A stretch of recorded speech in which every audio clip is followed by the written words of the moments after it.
নবীও মানি মিলাদুন নবী নবীর জন্মের আলোচনা, আর সিরাতুন নবী নবীজির জীবনী নিয়ে আলোচনা, নবীজির জীবনের যত আমল আখলাক রয়েছে এইগুলি নিয়ে আলোচনা করা, ঠিক কিনা বলেন?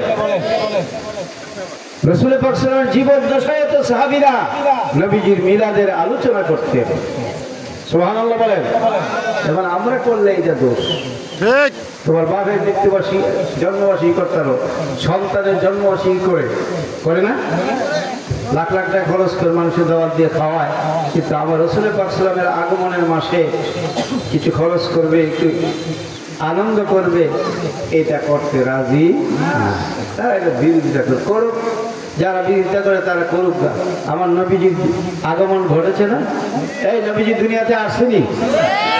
নবীজি আসছেন সবার শেষে, সব নবীদের শেষে, কিন্তু নবীজির সৃষ্টি কিন্তু সবকিছু। হযরত জাবের রাদিয়াল্লাহু তাআলা থেকে হাদিস, তিনি রাসূল পাক সাল্লাল্লাহু আলাইহি ওয়াসাল্লামকে একদিন বলতেন, ইয়া রাসূলুল্লাহ, আমার মাতা পিতা আপনার পদতলে উৎসর্গ হোক। ইয়া রাসূলুল্লাহ, আমি জানতে চাই আল্লাহ রাব্বুল আলামিন সর্বপ্রথম কোন বস্তু সৃষ্টি করেছেন? আমার নবী বলছে, জাবের, তুমি জানিয়ে রাখো সর্বপ্রথম খালাকা কাবলাল আশিয়া মিন নূরিন নাবিয়াকা, তোমার নবীর নূরকে আল্লাহ পাক সৃষ্টি করেছেন। একটু জোরে বলতে হবে তো সুবহানাল্লাহ। আপনার কিছু মানলা জোরে কর, নিষেধ আছে নাকি? জোরে কর না সুবহানাল্লাহ। নবীজি বলছেন সর্বপ্রথম আমার নূরকে সৃষ্টি করেছেন, ঠিক কিনা? তাইলে আমরা বুঝতে পারলাম নবীজির নূর মোবারককে আল্লাহ সর্বপ্রথম সৃষ্টি করেছে। আমাদের আকীদা বিশ্বাস হলো নবীজি নূরের নবী, নুরুন নবী, ঠিক কিনা বলেন? এত উপরে যাওয়ার দরকার নেই, বিশ্লেষণের দরকার নেই। আমাদের আকীদা এইটাই, আমার নবীজি নূরের নবী। হাসবি রব্বি জাল্লাল্লাহ মা ফি কলবি গায়রুল্লাহ, নূর মুহাম্মদ না মাদি মুহাম্মদ?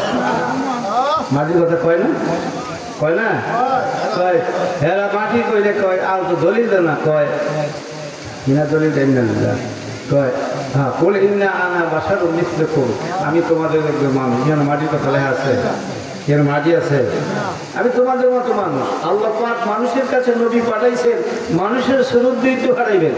যদি অন্য কিছু সুরত দিয়ে হারাইতো তাইলে মানুষ তো কাছে যাইতে পারতো না, ঠিক কিনা? জিবরাইল আলাইহিস সালাম নবীজির কাছে আইছে, দাহিয়াল কালবি হুজুরের পাক সাল্লাল্লাহু আলাইহি একজন বিশিষ্ট সাহাবী ছিলেন। অধিকাংশ সময় তিনি দাহিয়া কালবি রাদিয়াল্লাহু তাআলা আনহু সুরতে আসতেন। জিবরাইল আসলি সুরত একমাত্র নবীজি দেখছেন, অন্য মানুষ দেখলে ভয়ে থাকতে পারতেন না। যার 600 নূরের পাখা ছিল, পাখাগুলি উপরে উড়াই নিচে হারাইলে 500 বছর রাস্তা যায়। সুবহানাল্লাহ বলেন না? এখন যদি এমন বড় আকৃতি দিয়ে হারাইতো, মানুষ কাছে লইলে নবীজিকে পাঠাইছে মানুষের স্বরূপ দিয়েই, মানুষের কাছে যেহেতু পাঠাইছে, কথা বল ঠিক কিনা? তবে কি মানুষের মতো পাঠাইলে কি তিনি আমাদের মতো সাধারণ মানুষ? হ্যাঁ, মোহাম্মদ মানুষ তবে যেমন মানুষ নন, পাথর মাঝে পরশমণি ধন্য তিনি হন। গরিমাতার বর্ণিবে কেউ এমন সাধ্য নাই, খোদার পরে শ্রেষ্ঠ তিনি, তুলনা তার নাই। আল্লাহর পরে তিনি শ্রেষ্ঠ, যার সাথে অন্য কারো কোনো তুলনা চলে না। কিন্তু আমার কিছু মানুষের তুলনা দেয়, নবী আমরার মতো একজন মানুষ। কয় নবীজি বিয়ে শাদী করছে, আমরা তো বিয়ে শাদী করছি। নবীজির সন্তানে দিয়েছে, আমরাও সন্তানে দিয়েছি। নবীজি হাটে বাজারে গেছে, আমরাও তো হাটে বাজারে সমান সমানিত। তার বেশকম কি কয়, নবীজির কাছে ওহি আইছে, আমরার কাছে ওহি আসে না। আবার কোনদিন আই হয়ে কোন দিতে পারবো গোলাম মোহাম্মদ কাদিয়ানি, এর কাছে তো বললো ওহি আইছিল, নবুয়তি দাবি করছে।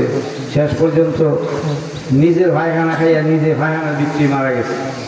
নাউজুবিল্লাহ বলেন না? কেমন হইদায়, এমন অবস্থা হয়েছে, ভাতলা পায়খানা ডাইরেক্ট লাগে, মানে বাথরুমে তার ঘর হইতে না, এত ভাতলা পায়খানা ডাইরেক্ট লাগে। ঘরে করে ঘর গেলে পিছলে টিভি বইয়ে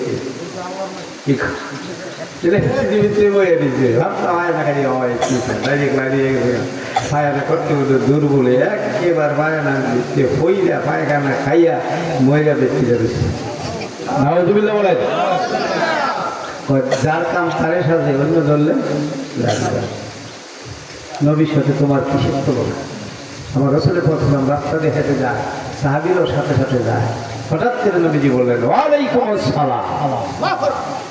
সাহাবীরা বললেন ইয়া রাসূলুল্লাহ ইয়া হাবিবাল্লাহ সাল্লাল্লাহু আলাইহি সাল্লাম, নবী গো কোন মানুষ তো আসতে দেখলাম না, কাউকে সালাম দিতে শুনলাম না, কার সালামের জবাব দিলেন?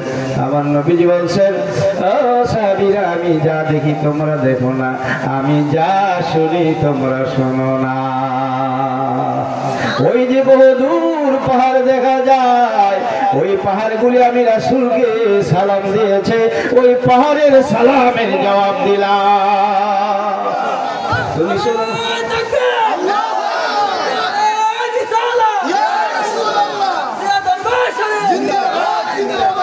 এই তুমি সরমতি হুক্কর মধ্যে রাস্তাটা গেলে কি পাহাড় সালাম দেয়? আমার নবীজি মন ময়দান দিয়ে যেমন হেঁটে যাইতো, আকাশের মেঘমালা আমার নবীজির মাথা মোবারকের ছায়া দিত। আল্লাহু আকবার বলেন। নবীজি হেঁটে হেঁটে যাইতো, মেঘমালা হাইটে হাইটে যাইতো। আমার রাসূল পাক সাল্লাল্লাহু আলাইহি ওয়াসাল্লামের খেজুর গাছের ঢালাগুলি ঝুঁকিয়া ঝুঁকিয়া ছায়া দিত।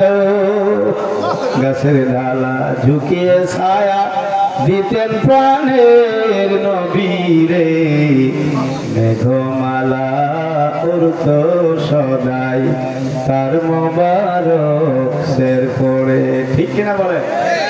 সাথে তুলনা দিয়েন না, কোন দিক দিয়েই তুলনা চলে না। কোন দিক দিয়ে তুলনা দিবে? আম্মা জান